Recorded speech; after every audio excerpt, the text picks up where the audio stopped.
Reviews are your number one source of local marketing.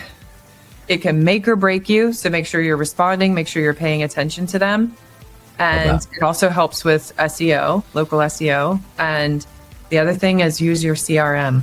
If your franchisor has given you a CRM to use it. They can't help you if they can't see it. And if you're not using it, you can't help yourself because you don't know what's working and what's not.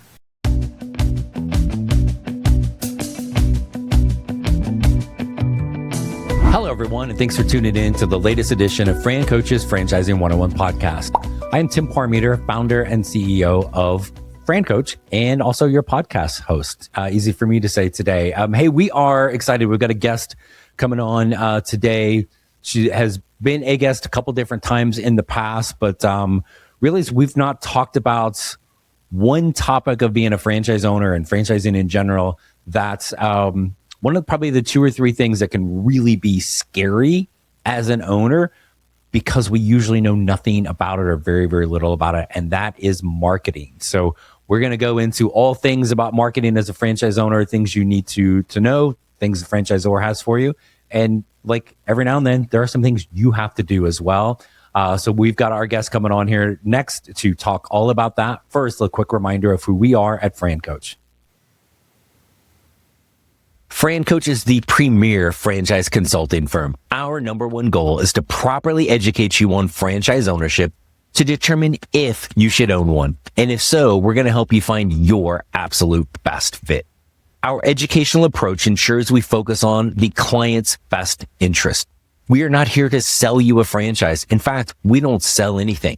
Finding the best franchise to own is an incredibly personalized and individualized process that can only work with a team of experts focused on what is truly most important. That's you. FranCoach, our services are always 100% free to use, so reach out to our team. Click the QR code or find us at francoach.net. Now, let's get back to the show.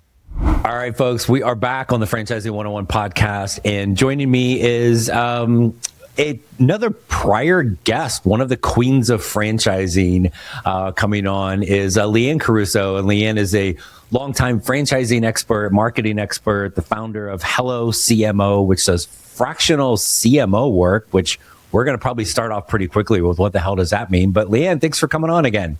Thanks, Tim. Is this my third time on? Or my fourth? Third or I think we're up to number 4. When you get to 5, there is a velvet smoking jacket nice. that you get. Okay. Yeah, so that'll, all right. I've got goals. So we'll try. Yeah, exactly. We'll try to get you back here soon. And there's only a couple people in that. It's kind of like SNL, right? When you host 5 times, you get the jacket. So less humorous usually, but thanks for popping on again. We got a bunch of things we want to talk about. That's really scary word. Marketing. Yikes. But give us a little story, your stuff first. Like, how did you've been in franchising a while. How'd you get into this crazy world? Yeah, I mean, just like everybody else, I fell into it. But I started my own agency back in 2009. And this was kind of before Facebook pages were even really going. And so I started doing social media for local clients here in Tampa. And one of them was a Massage Envy franchisee. And so I started working with her, and then she referred me to another franchisee. And then before I know it, I'm working for the Massage Envy Regional Co-op. And then, started to take on more franchising clients from there. And then that's kind of how I rolled into franchising. But I love it. I mean, I love helping. My initial goal with my agency was to help small business owners grow in their local community.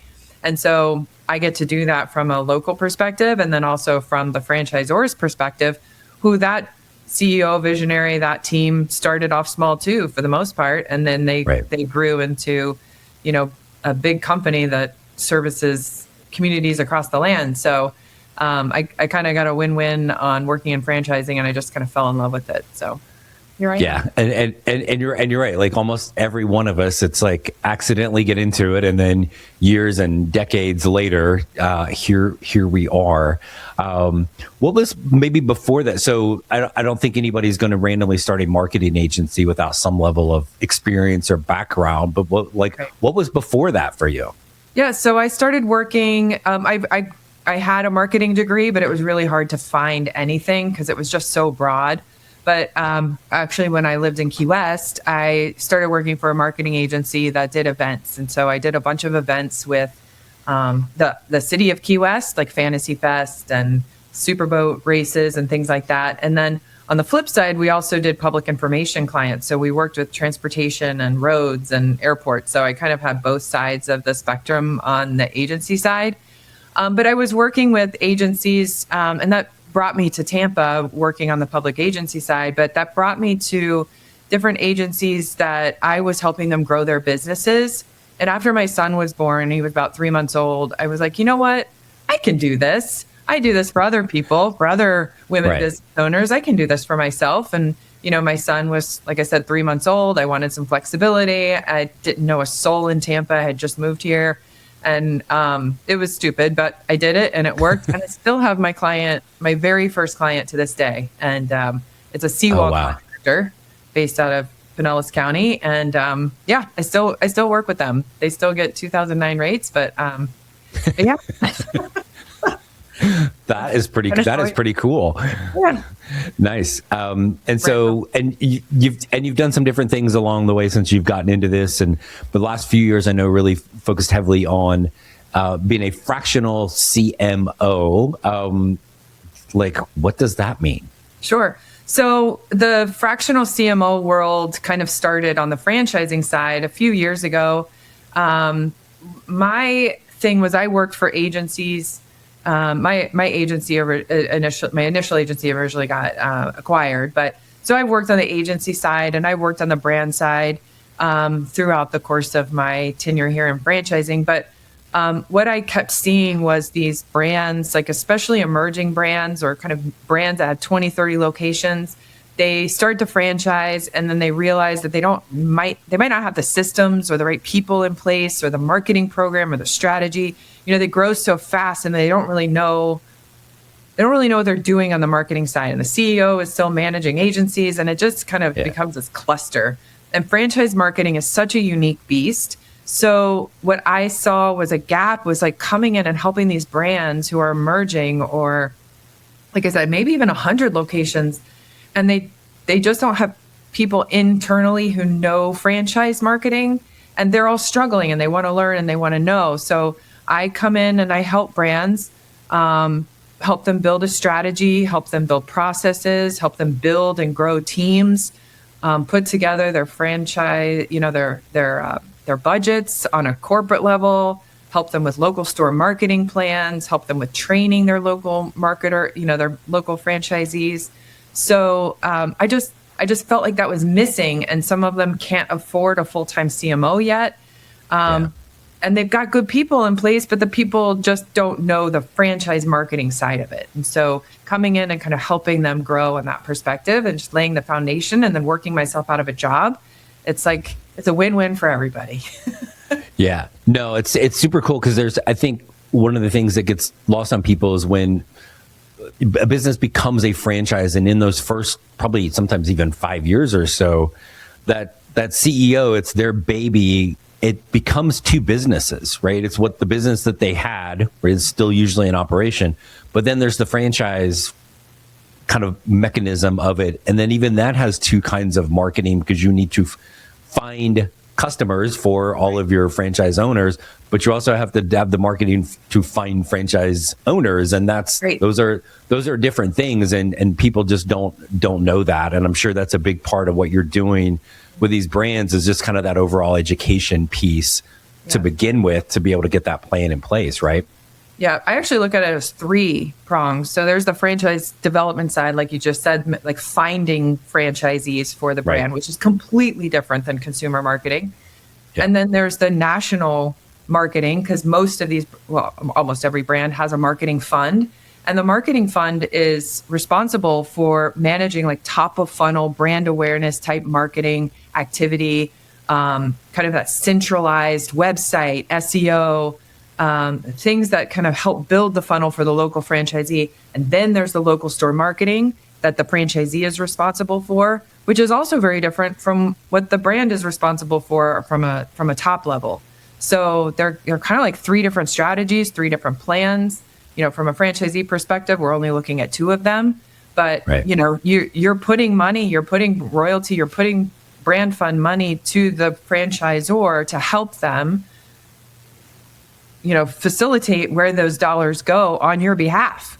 And so Right. finding good strategy and spending those budgets wisely and making sure that every franchisee is getting a return from that money is its own beast. And then the local store marketing is a whole other beast.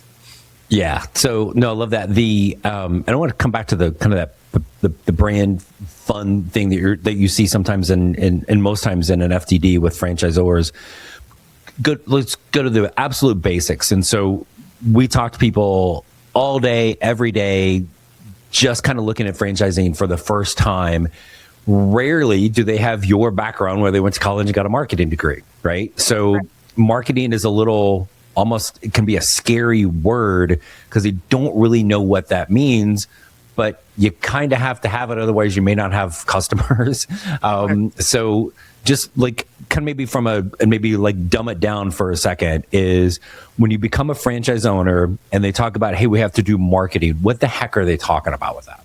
Sure. So when you have to do marketing is like, I would say probably the foundation of you getting new business and you keeping new business. And it's all the way from, people learning about you to them making a decision to use your service or product, and then retaining them. Like there's we call it kind of a funnel, top, middle, bottom of funnel, and then there's the retention piece of it. So, you have to build a name for yourself. But I think franchise candidate or new franchisees, they buy into a concept and because they're not marketers. Most of them are not marketers. And so you buy a business in a box almost, if in the most basic level, and your franchisor is supposed to hand you a marketing program, and then you have to execute it. Some of it will be executed on your behalf with vendors that they help you find or that they prefer that you to use. And then the other part of it is for you to execute, but they should be giving you the tools and resources to be successful, to do marketing at your level, so that you learn from them, and then you take it and you make it happen for you. Yeah. And there's so many different like kind of facets and components of it. Like there's all the different things from a digital component of just, and part of that franchisor of getting, whatever it is, like plumber near me, and you're the local plumbing franchise owner, like getting that to come to the top. There's a process behind that. Or, geez, I don't know how to create an ad I can barely use my Facebook, let alone create an ad. That's the stuff kind of you're talking about the franchise either has in place internally, or maybe they have vendors that are doing that kind of, nothing's free, but it's on your behalf. So you don't have to be the creative genius behind it. You just have to be able to kind of implement that plan, correct? 100%. And the benefit of buying into a franchise system is the consistency and the branding. So you buy into a big brand name, and then they've already done all of that hard work for you. They've already helped that name become a household name. They've already built the website. All of that stuff in itself is very, very expensive. So what you're paying into from the brand fund perspective for the corporate, for the headquarters, the home office, whatever, to do these things on your behalf, those are like the big expensive things. That's the SEO. That's the, hosting the website, making sure that your website looks good, and, all of those things, giving you the software and tools that you need. And then what you're doing on a local level is you're doing more of the bottom of the funnel stuff, the digital marketing, the community outreach, the networking, the relationship building, the direct mail pieces, those kinds of things that will help you on a local level. And the other benefit is that when you have these relationships from a national perspective or from the corporate headquarters perspective, it saves you money. So what may cost you, if you were to just go in as, local junk hauling truck owner, you might have to pay $3,000 a month for SEO or for digital marketing or whatever, maybe $5,000, whatever. It's very expensive. But because you've got a relationship with the franchisor and the home office, you might be paying $500 a month because there's a benefit. The buying power. Yeah. Yeah, there's definitely a buying power. And even when you talk about, it's like the national brand, but you work a lot with the more emerging brands that may have 50, 70, even 100 locations around the country. And 100 is always like that magic number in franchising. Like, oh, you're a grown up franchise brand at that point, but there's still only 100. You may be the first owner in all of like Tampa, St. Pete. And you're like, nobody's ever heard of this here, but there's still all of the work they've done everywhere else to create that. And again, even just SEO, there's like, like if we had a little poll right now, how many listeners, raise your hand, how many people know what that means of search engine optimization? Maybe you know what that stands for, but do you know how to do it? You're like, no, but that's what gets your stuff seen at the top. And that's part of that whole kind of package that the franchisor has for you, the work and time and an incredible amount. I don't think anybody as a franchise owner ever cares how much money the franchisor spends to make all this happen, right? But there's a lot of time and effort on their part to make it easy for you to come in as a franchise owner and go, yeah, we're going to get you at the top because we've already done all of this stuff, right? So with that, so even when it's not a super well-known brand, all of that it's like, it doesn't have to be McDonald's for all of those things for you to be in place for you to take advantage of that as an owner, correct? Correct. And anybody who's coming into a new location that doesn't have locations around them, the grand openings, that's why when you sign your FDD and you are responsible for your marketing dollars, there's always this grand opening piece, right? And that's always much more expensive, but you have to put the money into it because you're coming in new to a location that, there might not be a Wild Birds Unlimited right near you. So you have to do that legwork and you have to do that work in your community to help build up the name. When they do research, they're going to see stuff online. They're going to see that it's an established brand. And so you still have to spend the money to make that brand name known in your community. But yes, the home office is laying that foundation for you to be successful. Yeah, I think it's one of the two areas where I see new owners, they get themselves in trouble because they're cheap. And they're cheap on marketing and they're cheap on labor. Like, oh, I know they said for me to hire this person, but I'm awesome. I can do both roles. Or, man, they want me to spend $5,000 a month on marketing. I don't know. I'll spend money when I get customers. And you're like, wait, what? Right? Like, if anything, you talk about that grand opening thing. Like, whatever they're telling you, I tell people, like, that's the minimum. Right? Do you want the minimum number of customers when the doors open or the business goes live? Well, no, I want a line around the door. That's not a minimum spend. No. With that, you've got to be able. And again, the good thing is you're just spending the money. You're not creating the stuff. You're making some decisions on where it gets spent, but all within the help and the support of that franchise. Right. I think a lot of franchisees or new franchisees, because they're putting out so much money right at the beginning, like you said, marketing kind of gets like, well, I could cut on that because they're relying on the brand name or they're relying on the corporate to do the work, but that's not how it works. They're stepping over a dollar to pick up a penny, which is a huge mistake. And so whatever the franchisor is telling you to spend, like you said, spend it and then some. Otherwise, if you don't start out right, or if you start cutting budgets on your marketing, it's a big mistake, and then it's kind of a hard hole to dig out of. Yeah, and because there's a cumulative effect, right? It's not like somebody's going to see. I mean, sometimes this happens. If I'm, I have an issue and I am Googling, plumber near me, and the first one that pops up. Well, again, if that's you. Great. If it's a need, I may call, you may answer and come out, but that's it. But most things depending on what you see, I've seen anywhere from like 7 to as many as like 15 touch points that people have to have from a marketing and brand standpoint before they're going to become a buyer, right? So you can't sit there and go, well, I spent money last month and it didn't really get me anything. Right. The buyer do it again and again and again. Yes. Yeah. I mean, I don't even like to bring up COVID, but the brands that shut down marketing during COVID really had a struggle to come back. The brands that kept marketing during COVID didn't have to work as hard and kept some sort of a base or something like that to keep going. And I think that was one of the big things. And then people were cutting their marketing departments and they're cutting their dollars. It's like, this is prime example of what happens when you cut marketing.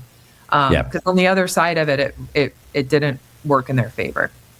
Yeah. And I think there's usually going to be, 5, 6, 7, 8 different potential marketing pathways you can take as an owner. And tell me if this is kind of silly, but I'll tell people, they'll be like, they're at that point, well, how do I know which ones? All of them, right? And in validation, you may talk to owner number one, and they're going to tell you their best marketing spend is, in this line. The next person you talk to may be like, I don't get anything out of that. I get it over here. But to really kind of like try all of it to see what's going to work best for you individually and then your market, versus trying to think that clearly I'm going to put all my money in this one thing. It feels a little that they're at least spending the money, but they're not spending it wisely. Kind of need to spread that around and try a little bit of everything at the beginning, correct? Yeah, there's no magic bullet in marketing, and what works for some locations might not work for another location. And always have budgeting for testing, because you just don't know, and things are changing so rapidly, and especially in marketing. I don't even think Google knows what's happening in marketing right now. So you have to talk to your franchisor, what are other locations doing? If they give you options, do all of them, or at least try 3 at a time. One is not going to work. They all work together. They have a halo effect. I mean, they really do. If you, like you said, 15 touches, it might even be more than that.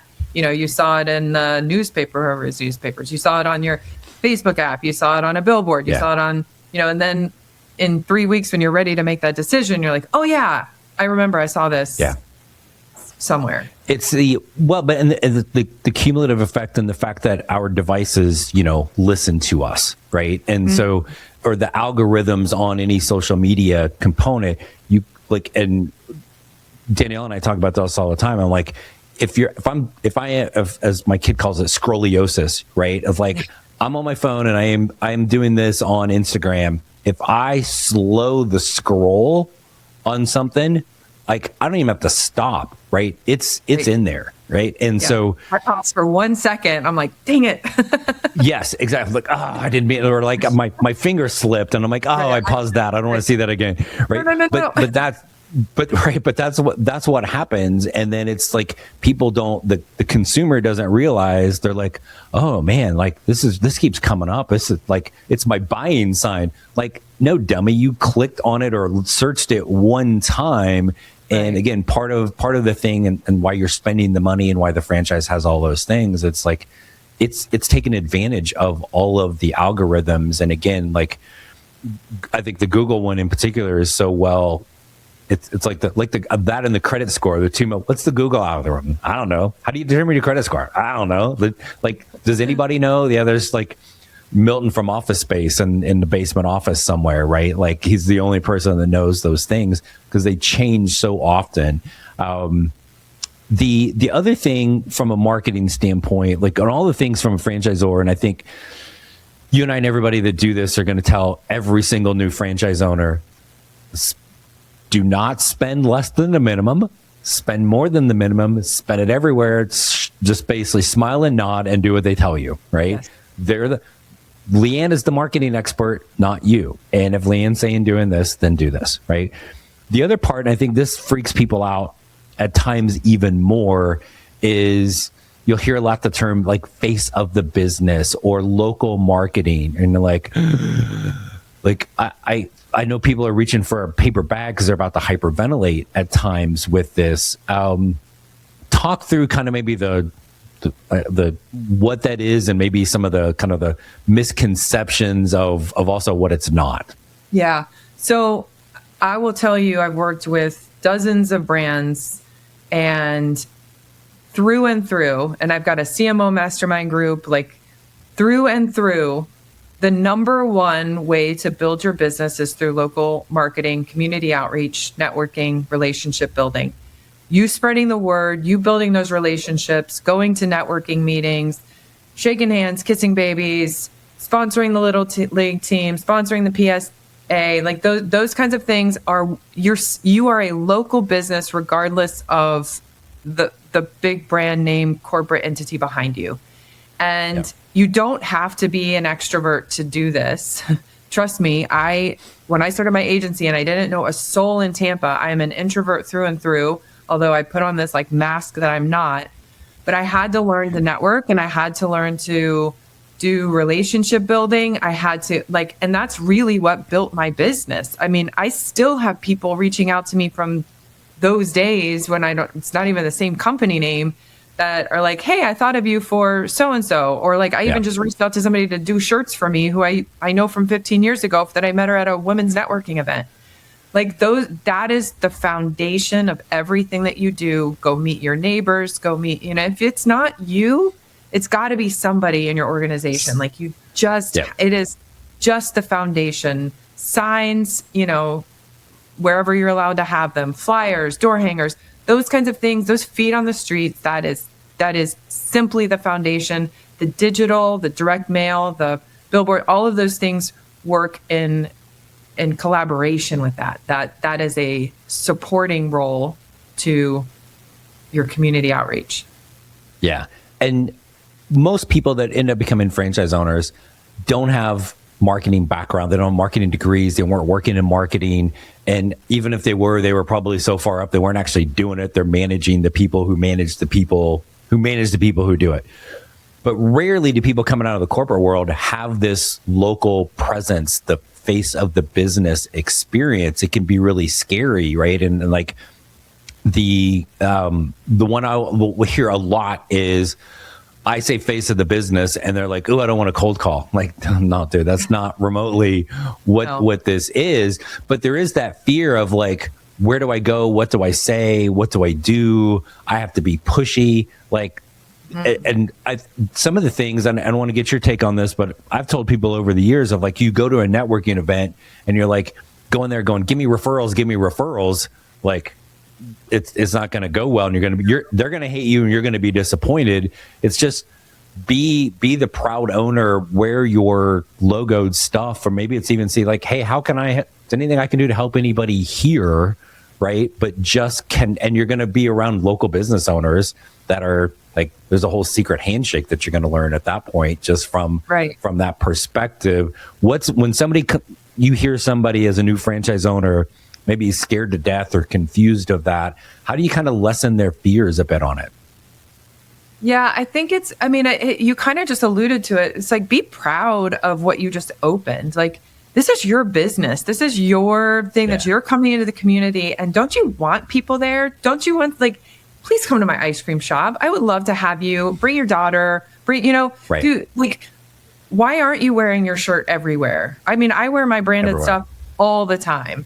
And it's like, I just want people, I'm proud of it, first of all. And so everywhere I go, I'm proud of it. Always have, well, if you have business cards these days, but bring a business card, or bring, if you're a brick and mortar location, you've got discounts, like, hey, let me get you a free pizza, or, a free slice of pizza, or let me give you a free workout, come to Row House and do one on me, so like those kinds of things, like, that's just normal human conversation. That's not selling. That's, and I always tell people in networking events, it's like LinkedIn, or go to a networking event. You start talking to somebody and they just start selling or pitch slapping you. I said pitch, P. Yeah. If you start pitch slapping you, like they just start like selling their product, that's not a fun conversation. If you say, hey, Tim, so nice to meet you, how are things going this year? What business do you have? And you listen to them, then they're going to listen to you. It's weird. Everyone's favorite topic to talk about is themselves. So if you actually will focus on that other person. And you said the other thing, I tell people all the time, I'm like, just like when you leave the house, you need to have a shirt on. Okay. So can we agree that we all need to have a shirt? Yeah. Got it. Okay. Would you like to pay for that shirt, or would you like your business to pay for it? Right. And then that's, like that's a whole nother conversation, but like, you're going to wear a shirt, it should have your logo on it. Right. And I always use sports as an analogy with this. You were just at a football game that was a little soggy the other day, right? Were you wearing some Bucks gear by chance? Yes, I was. Right. And so, or like I'm a Cubs fan, and you see some multiple Cubs things by me. But Danielle and I have been in multiple like places around the country, and I'm just like on a beach somewhere, and I'm wearing a Cub shirt. I will get people going, "Hey, go Cubs!" Like, and it'll drive her bonkers. But I'm like, I was wearing the brand of the Cubs that day instead of FranCoach. But if you just wear it and you're in line at lunch, and your thing says, Bob's painting.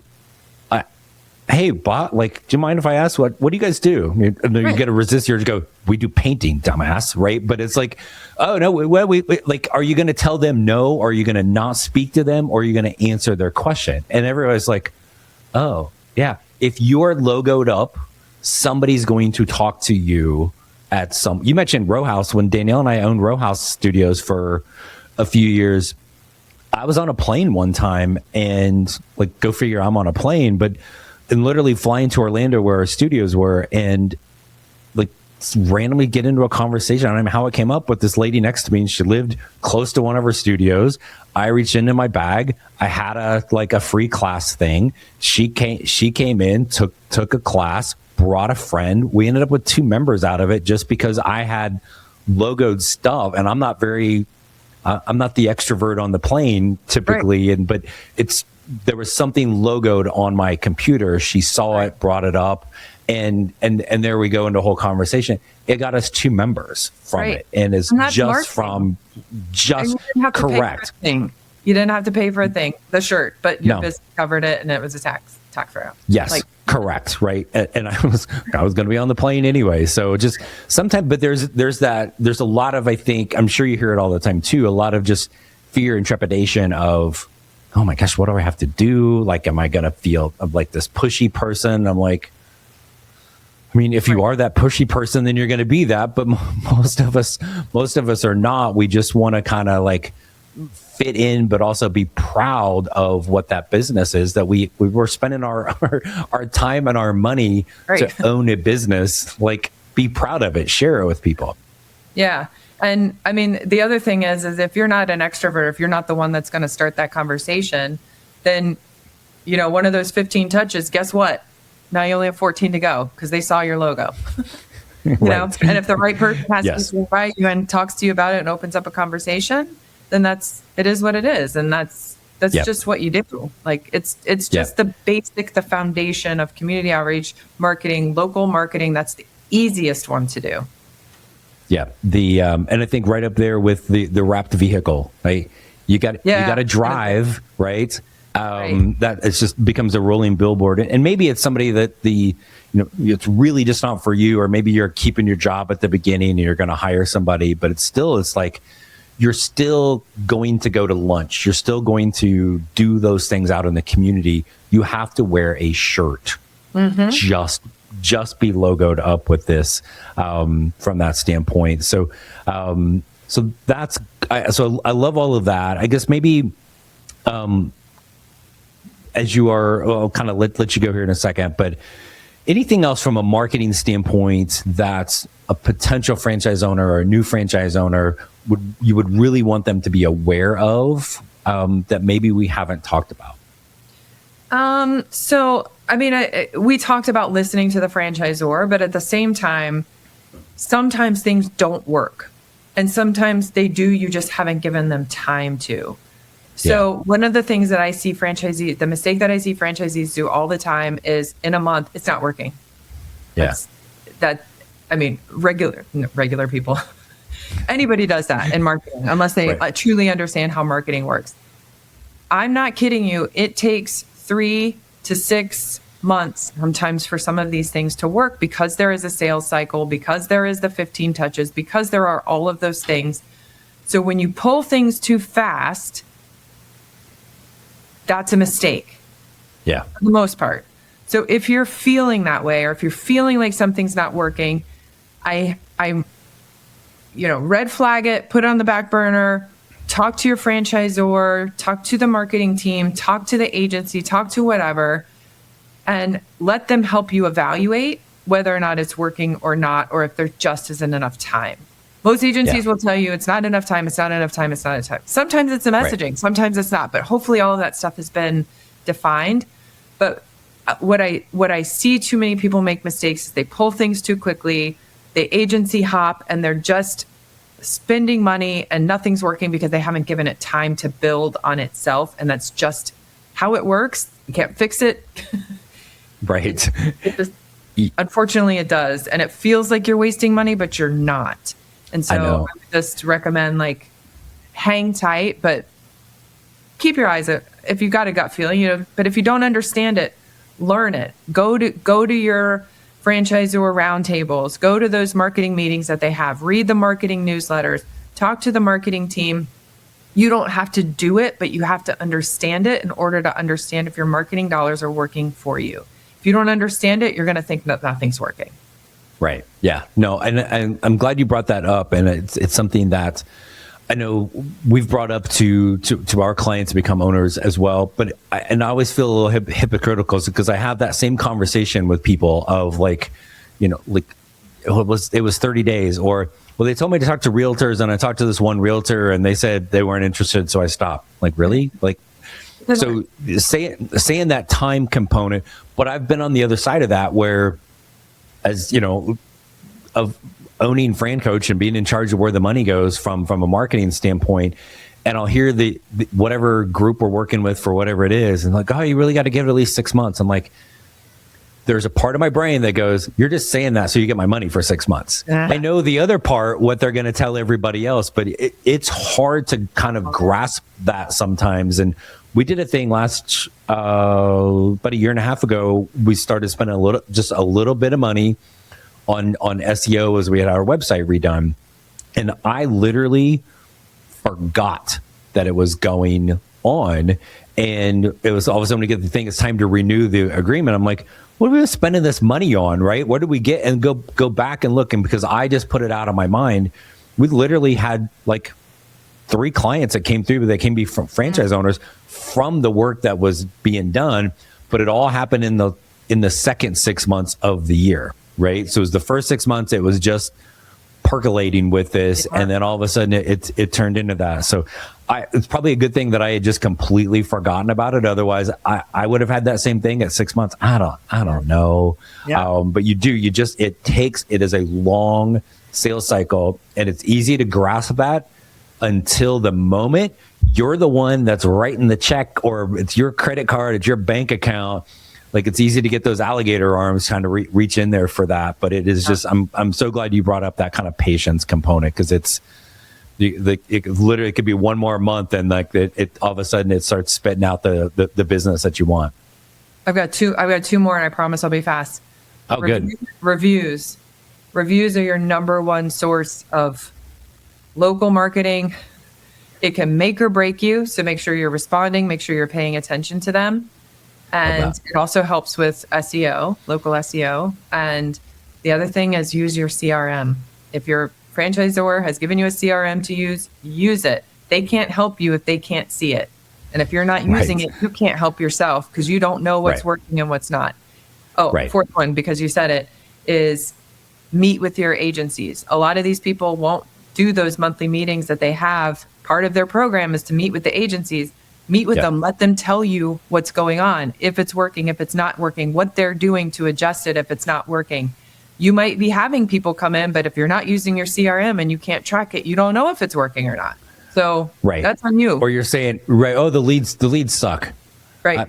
Which ones, right? Because again, there's all the tracking that goes with that from a perspective of like, well, they didn't all suck, these 3, but if we're able to really quantify that in the CRM, these 3 were bad. Oh, look, it's all from the same message. Maybe we should change that, right? The trackability is there, but you have to have the data. And speaking of the reviews, if anybody would like to leave a review for the Franchising 101 podcast, wherever you get those, please do. And I am the worst at asking for those. We just recently did a campaign on Google just for that, because until probably maybe 4 or 5 months ago, I think we had 1 Google review.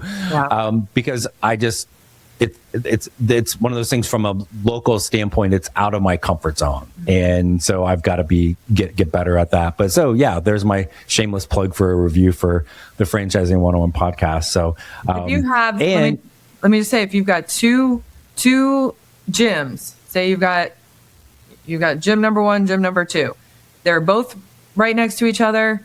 They're both been in business the same amount of time. If gym number 1 has 10 5-star reviews and gym number 2 has 5 5-star reviews, gym number 1's going to come out on top.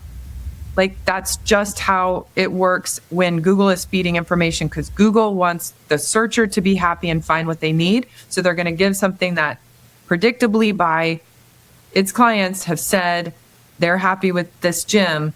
So if you don't get reviews and if you don't respond, if you're not paying attention to your reviews, it will affect how you show up in search. And I'll leave a Franchising 101 podcast review as soon as we get off this call. Perfect. Thank you.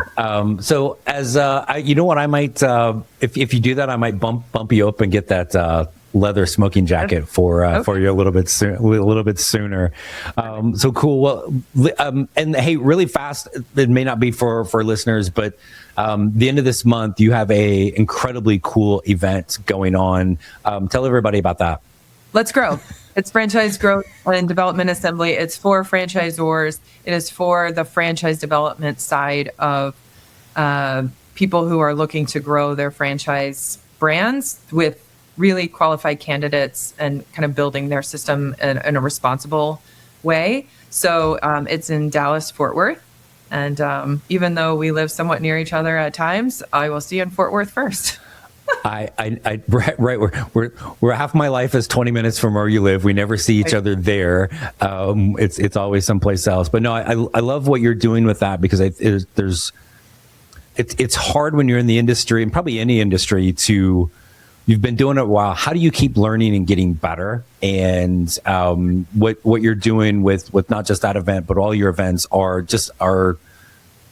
calm, educational, not like, well, hey, I paid you the most, therefore I get to speak type of thing. And so, and I'm very much looking forward to attending here in a few weeks. So I look forward to seeing you. And as always, thanks for coming on to the podcast and chatting with us today. Yeah, thanks, Tim. Hey, thanks again for tuning into the Franchising 101 podcast, brought to you by FranCoach. I hope these episodes continue to educate you on the amazing possibilities that can be achieved through franchise ownership. In between podcast episodes, if you still want to learn more about franchising and the ways in which FranCoach can help, there are a few places for you to check out. First, tune in to the Franchising 360 show. It is the only nationally syndicated television show about franchising, hosted by me and Danielle Wright. Our TV show airs every Friday, 8 Eastern, 5 Pacific on Biz TV. Next, check out the FranCoach YouTube channel, which is FranCoach for You. You can find tons of franchise-specific content there. Plus, you can catch past episodes of the Franchising 360 show. If you like to read, we encourage you to check out our book, Becoming a Franchise Owner. You'll never guess what it's about. And finally, when you're ready to take that first personalized step and explore the franchise industry further, please reach out to our amazing team at FranCoach. You can click the QR code or find us at francoach.net. There is never any fee for our service, so let us help you create your better tomorrow.